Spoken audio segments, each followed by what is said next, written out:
Hello. Fed Chair Jerome Powell, in his speech yesterday, put emphasis on the resilience of the American economy and that the Fed must proceed cautiously when deciding the course of monetary policy. He stated that the Fed must listen to what the economy has to say and be patient, as economic cooldowns do not happen overnight. Stoking concern within investors was his comment that he does not believe monetary policy is currently too tight, judging from recent economic data.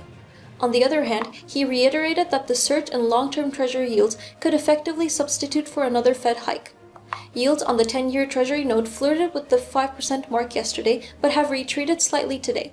Commodities seem to be unfazed, with oil and precious metals in green territory, supported by the geopolitical conflict in the Middle East.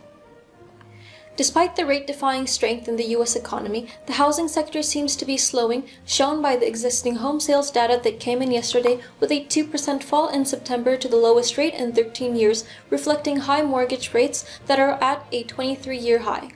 The expected figure for the full year is expected to dwindle to a rate not seen since 2011, when the country was still recovering from the 2007 housing crisis. The shrinking housing market will likely disturb the whole economy, as it could force a rise in rental demand and therefore rent prices, inducing a vicious cycle in which the Fed is forced to keep rates high, resulting in fewer homeowners and even higher rent.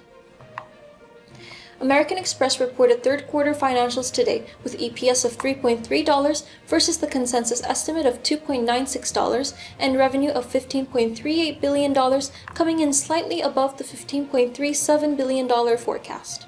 Revenue increased by 13%, while EPS increased by 34% compared to figures from the same period in the previous year. The strong results were driven by continued growth in card member spending, particularly the younger generations consisting of Millennial and Gen Z consumers. The company's CEO stated that American Express remains confident in their ability to achieve revenue growth and EPS for the full year, consistent with their guidance provided at the beginning of the year. Intuitive Surgical yesterday evening reported third-quarter EPS of $1.46, above expectations of $1.42, while revenue for the quarter came in at $1.74 billion, lower than the $1.77 billion forecast. The robotic surgery company reported a 19% growth in the number of procedures using its Da Vinci systems, while the placement of the systems grew by 7 devices to 312. Despite the seemingly positive third quarter, shares tumbled after hours as Intuitive Surgical is the leader in bariatric surgery and high sales expectations had been set, which the company had failed to reach. As Philip Capital Team, we wish you a happy weekend.